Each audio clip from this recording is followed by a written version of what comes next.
Again, Jesus entered Capernaum after some time, and it was heard that he was in the house.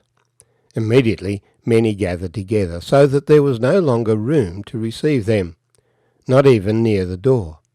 And he preached the word to them. Then they came to him, bringing a paralytic who was carried by 4 men. And when they could not come near because of the crowd, they uncovered the roof where he was. So when they had broken through, they let down the bed on which the paralytic was lying.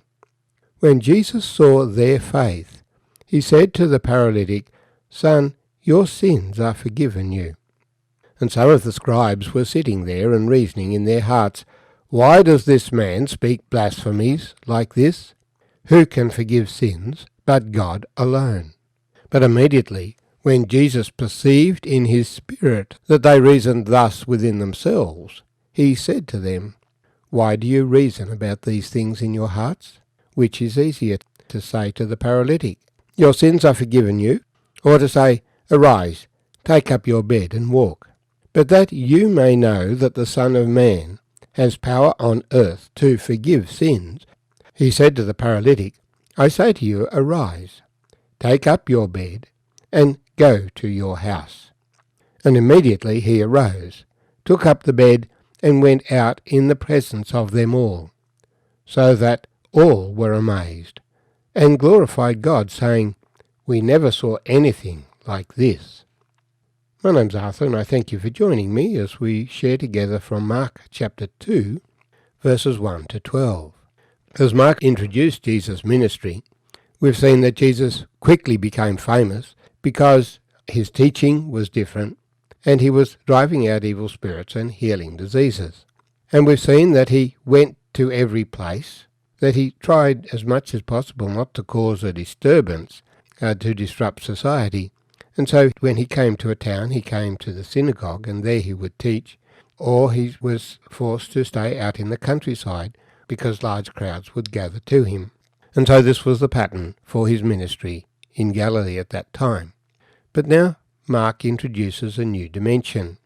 Jesus comes back to Capernaum, which was his base. We learn from Luke that his family had moved to Capernaum, and that was near where Peter and John, James and Andrew lived. He came to a private house, but he couldn't be hidden, and people quickly gathered at that house. We find the first people who gathered were the scribes. How do we know that they were the first? Well, because they had the seats. We find that the crowd was so great that when the latecomers arrived, they couldn't get in the door at all. But the scribes had the seats. Maybe they'd pulled rank. They were the senior people. They could sit in the chairs that were there. But they were listening to Jesus. So this first of all betrays the attitude that people had. They were fascinated with the stories that they'd heard about Jesus. They wanted to see him, maybe even to see a miracle that he would perform. As well as the rubberneckers, as we might call them, those who came to see, and as well as the Inquisition, we might call them, the scribes who came to find fault with Jesus, there were some people who came out of genuine desire that Jesus would heal their friend. So 4 men bring a paralyzed man, carrying him on his mat. They've heard that Jesus is there. Because he's paralyzed, they couldn't take him to Jesus when Jesus was out in the countryside. But now that they've heard that he's in town, he's nearby, they take their opportunity. They get organized and they bring the man. But there's no way to get near Jesus. They're not going to be foiled, though, at this stage of their process, and so they go up on the roof. It was typical in these houses that the roof would be flat. That was kind of an extension of their yard up on their roof. And so these men went up the outside stairs, climbed on the roof, and having deduced where Jesus was in the house, they started breaking through the roof. No doubt those inside started finding bits of plaster falling on them, and looking up and getting dust in their eyes, wondering what was happening. But eventually there was a hole big enough in the roof to lower the man. And these 4 men, using ropes that they'd brought, lowered the man right in front of Jesus. As you know, while there could be a press of crowd at the door, there would have been a little bit of space around Jesus. And Jesus looks up at the four faces looking down at him from the roof, and he sees that these men expect him to do something. The normal expectation is that he would heal the man, take away the paralysis. But Jesus doesn't say, "Be healed from your paralysis." He says, "Son, your sins are forgiven you." Now, we have no history of what sins this man may have performed, whether his paralysis was as a consequence of any particular sin that he performed. But it is evident that as Jesus looked in his heart, this man was feeling guilty before God. And so Jesus declares his sins forgiven. This immediately gives reason for the scribes who are sitting there to question what Jesus is doing. They don't mind him casting out evil spirits, and they don't mind him healing. These are services that a person might do. Indeed, they themselves would often have sought to give medical advice and sought to ease mental health issues. But what Jesus is doing is declaring sins forgiven. And this is not something that they would ever dare do. They knew that God was the judge of sinners. This was not something for man to deal with. And so they are reasoning in their hearts, this man is speaking blasphemy. This man is going beyond the boundary. Who can forgive sins but God alone? They recognize that to forgive sins is God's prerogative. Now, of course, if someone sins against me, I can forgive them if I'm still alive.